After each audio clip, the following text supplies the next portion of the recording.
Hello everyone. Here we're going to introduce you to our Barricade Monitoring System. So it's a full package that we put together particularly for barricade monitoring in underground mining applications. And it's quite important to be able to check and keep tabs on what the pressures of that barricade are. So what you will see in front of you here, so it looks like a big jumble of wires, but essentially there's two different components. We've got the first panel here.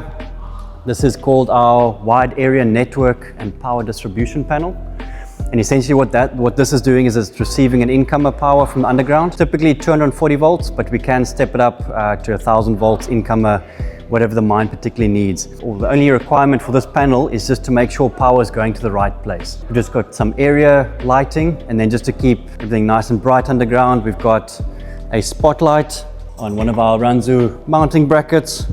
And then also just to keep tabs on what's happening in the area, we've got a camera that's connected to the same wide area panel. We've got a spare, just in case you want to power something else in the vicinity.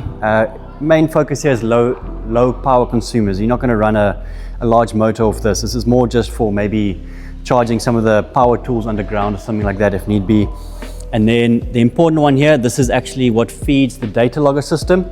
So for monitoring the barricade, we use a data logger. So if we go this way, so you see we've got our power cable, our 12 volt power cable, and that feeds this smaller panel. So the intention of this panel is that it's not going to be close to that panel. You've got roughly 25 meters of extension cable. So this will be closer to your stope on obviously the safe side of your barricade.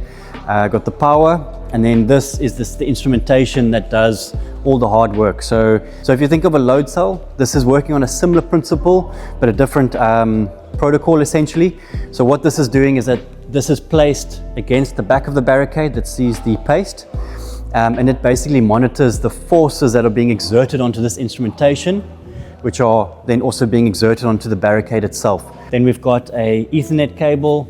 Ethernet cable runs to the area distribution panel, or sorry, the wide area panel, and that then sends it to surface. So you can keep tabs on what the exact loading is underground. And we're not limited to just total earth pressure cells. We can do pore water pressure, any form of vibrating wire instrumentation. We can always take it further and actually use it for full process monitoring. So pressure, temperature, whatever it may be that you want to monitor underground.